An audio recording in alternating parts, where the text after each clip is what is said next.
Bom, pessoal, eu vou falar agora mais uma vez sobre o Jesus de Paulo. Eu já fiz dois vídeos aqui chamados Jesus de Paulo, né? Onde o primeiro que eu mostro que Paulo aparentemente não sabia nada, né, da vida terrena de Jesus. Ele chega a falar que ele tinha muitos irmãos, irmãs. Enfim, eu fiz até uma tabelinha lá enorme mostrando essas curiosidades, né, do Jesus de Paulo.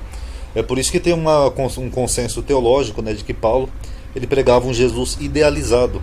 Apesar de hoje em dia ser um tema bem controverso, mas é verdade. E no segundo vídeo eu mostrei lá sobre a hipótese dos essênios, né? Porque Paulo estava perseguindo uma comunidade no deserto, que ele não sabia direito, e Paulo nunca usa quase o nome Jesus, né? Ele sempre se refere só a Cristo, né? Com aquele X e o P, né? O Kyrios do grego. Enfim, tá aí na playlist para quem quiser ver, tá bom? Agora vamos ver mais uma curiosidade que eu estava fazendo uma pesquisa de outro vídeo que eu ia fazer um esboço. Aí isso aqui de Gálatas me chamou a atenção, né? Gálatas 3,13. O Jesus de Paulo foi crucificado? Em Gálatas 3,13, Paulo diz assim, ó, Cristo nos resgatou da maldição da lei. Que inclusive as pessoas interpretam equivocadamente aqui, né? Elas falam que Paulo está dizendo que Jesus acabou com a lei de Moisés. Não, aqui Paulo está falando de algo específico, de uma maldição contida na lei. É disso que Paulo está falando, ó, Cristo nos resgatou da maldição que havia na lei, tá? Fazendo-se maldição por nós. Então aqui é o próprio Paulo, não sou eu, que está dizendo que Cristo se fez maldição por eles, se tornou maldito por causa deles, por amor das pessoas, etc. e tal. Então, o que Paulo está falando? Que tinha uma maldição na lei e Cristo se fez maldito para resgatar as pessoas dessa maldição. Ele ainda diz aqui, ó, porque está escrito, maldito aquele que for pendurado no madeiro. Isso aqui está em Deuteronômio, tá? Para quem não sabe. Okay, ó. Quando também alguém houver pecado digno de juízo de morte, ou seja, um pecado grave, e for morto, e o pendurares no madeiro, aqui em hebraico é etz, que é madeira, é uma madeira, uma haste, um madeiro, enfim, ou árvore, né? Também pode ser literalmente árvore, etz, tá? O seu cadáver não permanecerá no madeiro, mas certamente o enterrarás no mesmo dia, porquanto pendurado é maldito de Deus. Assim não contaminarás a tua terra que o Senhor te Deus te dá em herança, tá bom? Então essa passagem aqui, ela tem um simbolismo por trás, que ela diz que se alguém fizer um pecado muito grave, digno de morte, essa pessoa deveria ser pendurada no madeiro, né, quando morto, e depois o seu corpo tinha que ser retirado, né, para não contaminar a terra. Então tem um simbolismo por trás. Tanto que Absalão, né, o filho do rei Davi, ele possuiu as concubinas de seu pai, fez muita coisa grave, matou o próprio irmão, etc. e tal. E aí ele ficou preso numa árvore aqui, ó, embaixo de um grande carvalho, que era uma árvore, um madeiro, uma etz, pelos cabelos, né? Aí depois que ele ficou preso lá, alguém foi lá e matou ele e tiraram o corpo dele. Exatamente isso, é um simbolismo. Alguém que fez um pecado muito grave, então seria pendurado numa árvore, no madeiro, numa etz, tá bom? Então Paulo diz isso, né? Que Jesus se fez maldito, né, pelas pessoas, porque ele foi pendurado num madeiro. Só que o termo que Paulo usa ali em Gálatas para árvore e madeiro é o termo shulon em grego. E o termo shulon é exatamente isso, que nem aqui é Absalão, é alguém que é pendurado numa árvore, no madeiro. Só que Jesus, segundo a Bíblia, ele foi crucificado. Ele não foi pendurado numa árvore ou no madeiro. Inclusive esse versículo aqui de Deuteronômio, alguns entendem que é um enforcamento, né, que o autor está falando, que é o exato termo, tá bom? A pessoa seria enforcada numa árvore, como era comum no mundo antigo, na cultura de Israel. E esse termo shulon que Paulo aplicou ali em Gálatas não é crucificação, é alguém que é pendurado numa árvore ou enforcado numa árvore, que nem Absalão, que ficou pendurado pelos cabelos, porque tem um simbolismo por trás. E é o mesmo termo também que o autor de Atos, que acredita-se que é Lucas, usou duas vezes em Atos. Aqui em Atos 5,30, ó, ele fala, o Deus de nossos pais ressuscitou Jesus, ao qual vós matastes, pendurando-o no madeiro. É engraçado, né, que o autor de Lucas não usa o termo crucificação. Lembrando que Lucas acredita-se que era um discípulo de Paulo, então eles eram companheiros, tá bom? E aqui em Atos 10,39 também, ó. E nós somos testemunha de todas as coisas que se fez, tanto na terra da Judeia como em Jerusalém, ao qual mataram, pendurando-o no madeiro. Aqui é até curioso, né, porque também aqui no livro, nesse capítulo 10 de Atos, que ele está discussando aos judeus, ele fala o mataram, né, como se fossem os judeus que tivessem matado Jesus, pendurando no madeiro. Mas não é o que diz os evangelhos, né? Os evangelhos dizem que Jesus foi crucificado e pelos romanos. Então é estranho, né? Será que eles estão falando da mesma pessoa? Algumas pessoas ainda argumentam que no livro de Atos aparece 3 vezes, né, que Jesus foi crucificado, sobretudo no começo. Aqui, ó, este que vos foi entregue pelo determinado conselho e presciência de Deus, prendeste, crucificastes e mataste pela mão de injustos. Aqui também é estranho, né, no discurso, acho que é o de Pedro, que ele está falando que eles crucificaram Jesus. E também não foi os romanos.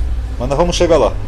Saiba, pois, com certeza toda a casa de Israel que esse Jesus, aqui ele está falando, ó, com a casa de Israel, não com os romanos, a quem vós crucificastes, Deus o fez Senhor e Cristo.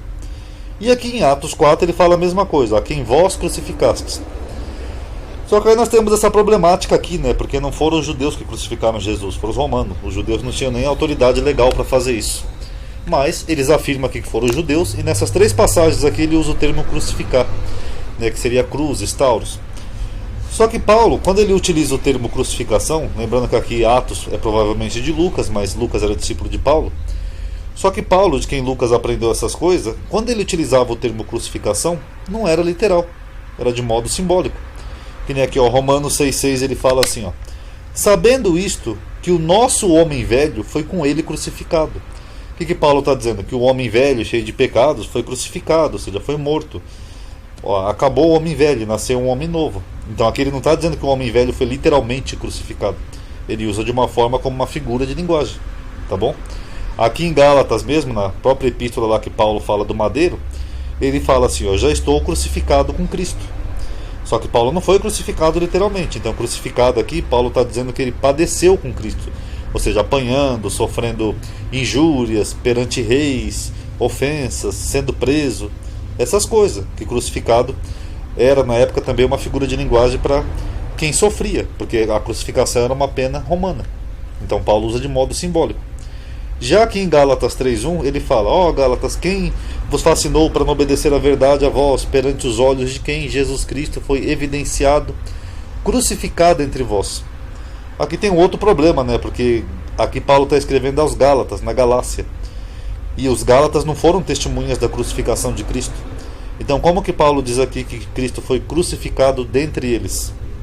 Só se ele estiver usando de modo simbólico, ou seja, as pessoas rejeitavam Jesus e era disso que Paulo estava falando. Ó, Cristo tem sido rejeitado, vilipendiado, deturpado na frente de vocês, porque a Galácia é até longe de Jerusalém.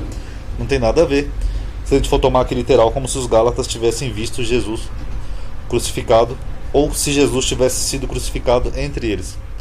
Aqui no capítulo 5 de Gálatas, ele fala assim, ó, e os que são de Cristo crucificam a carne com suas paixões. Ok, é o mesmo sentido. Ninguém vai pegar a carne e vai se pregar numa cruz. Ele está usando de modo simbólico, figura de linguagem. E aqui no capítulo 6 do mesmo livro de Gálatas ele fala, mas longe esteja de mim gloriar-me, a não ser na cruz de nosso Senhor Jesus Cristo, pela qual o mundo está crucificado. O mundo. Então o mundo todo foi pregado numa cruz. Mesmo se eu tomar aqui só o termo ecumênio, ou né, que se refere só ao mundo presente conhecido, todo mundo presente foi crucificado numa cruz? Não. Mas aqui Paulo aplica o mesmo termo no sentido metafórico, simbólico. E por fim, aqui em Coríntios 2,8, ele fala, ó, a qual nenhum dos príncipes, no plural, né, deste mundo conheceu, porque se conhecessem, no plural, nunca crucificariam, no plural, ao Senhor da glória. Então Paulo está dizendo que os príncipes do mundo, no plural, crucificaram Jesus. Mas, ou seja, segundo os evangelhos, quem crucificou Jesus foi Pôncio Pilatos. Não foram os príncipes do mundo. Por que Paulo coloca aqui no plural? Porque provavelmente Paulo não conhecia a história dos evangelhos. E mais uma vez ele utiliza aqui o termo crucificar de uma forma simbólica.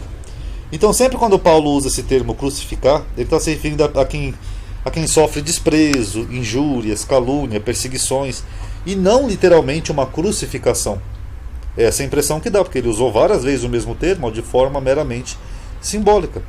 Talvez isso explicaria por que nessas 3 passagens aqui de Atos, eles falam que os judeus que crucificaram Jesus, discordando dos evangelhos, porque pode ser no mesmo sentido de Paulo, no sentido simbólico, ó, vocês desprezaram Jesus, rejeitaram sua palavra, então vocês crucificaram, no sentido de desprezar, rejeitar, e não no sentido literalmente de pregar numa cruz, como está nos evangelhos.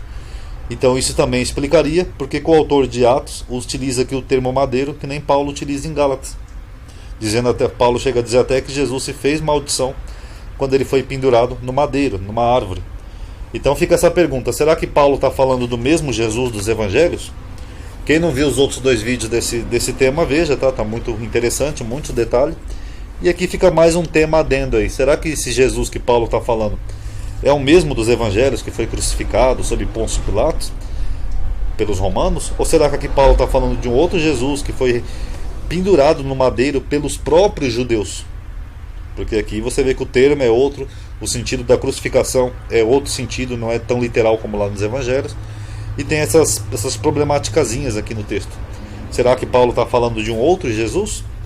Só para finalizar aqui o vídeo, uma curiosidade: o Ben Pandira, que a gente fala tanto aqui, ele foi pendurado no madeiro, numa árvore, numa haste de repolho. Ele foi condenado lá pelo Sinédrio, porque ele praticou magia, tentou desviar o povo, e ele sim foi pendurado no madeiro. Já o Crestos, que eu mostrei lá, que era o mestre da justiça dos essênios, que é uma possibilidade muito grande de que Paulo estivesse pregando esse mestre da justiça dos essênios, o Crestos. Nós não sabemos muito bem como ele morreu, mas tem uma grande possibilidade.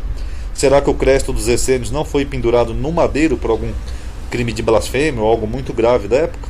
Então analise aí e tire suas conclusões, tá bom? Paz a todos.